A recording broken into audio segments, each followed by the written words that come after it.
Okay. Do we have some questions on this? Go ahead.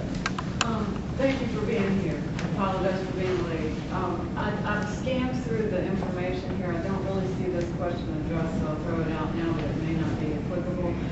I've been collecting unemployment benefits since I was laid off in April, and I've been filing weekly requests online, and it's worked beautifully with direct deposit. I've received a double-sided single-space letter from the Virginia Employment Commission recently telling me that I may be eligible to continue receiving benefits if I'm enrolled in an approved training program.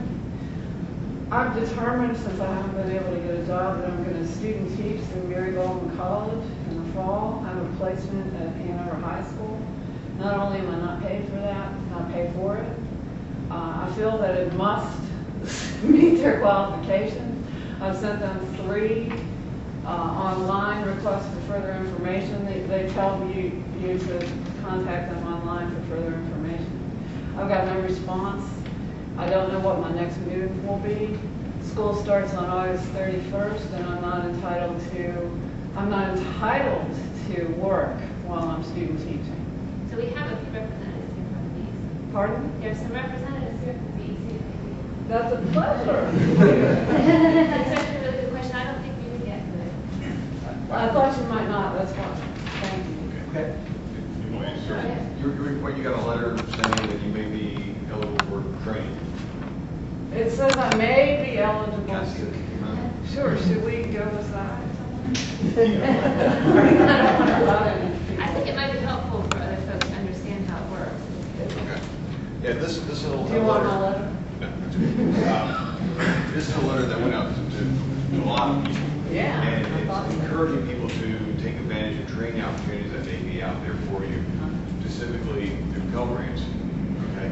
And if you have a Pell Grant, what you would want to do in approved training, okay, there's 2 types of approved training. There's commission approved training, and there's training through the Workforce Investment Act.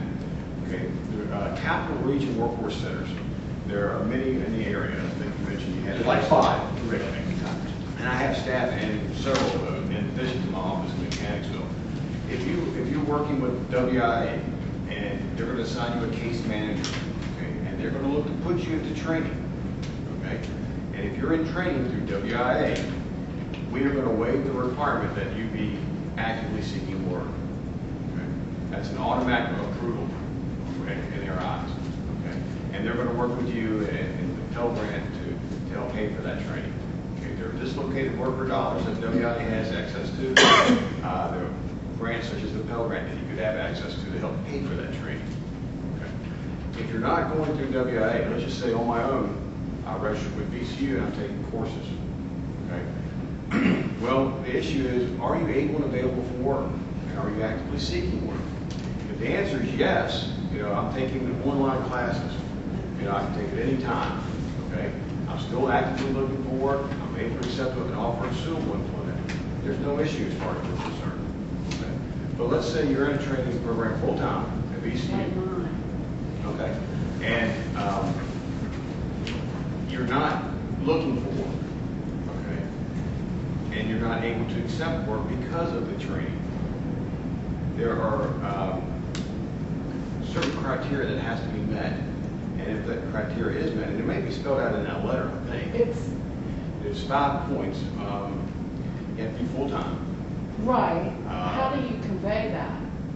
Well, quite honestly, the best way to do that is to visit their office. Okay, so I'll come see you. And ask to say, I'm in training. That's right. Ask to speak to an interviewer. Amazing. Okay, and they will take that information from you, and we can then have a deputy look at the facts as it applies to your situation, and if it meets that criteria, we can grant commission-approved training, which is the other way where you can be enrolled in a training program, and we would then waive the requirement that you be able and available and actively seeking work. So I should make an appointment. I'm sorry, but just to clarify, I need to make an appointment to see somebody in Mechanicsville. I live in Hanover. I'll be student teaching at Hanover High School. Okay. And I need to do it now because I'm student starting on Monday. Okay. Right? We're open until 4:30 today, and we're open at 8:30 in the morning. and this is something I think you could handle at either the mechanics law office or any of the workforce centers in the Richmond area, or the UI Express office. Well, yes. You're up against the deadline, though.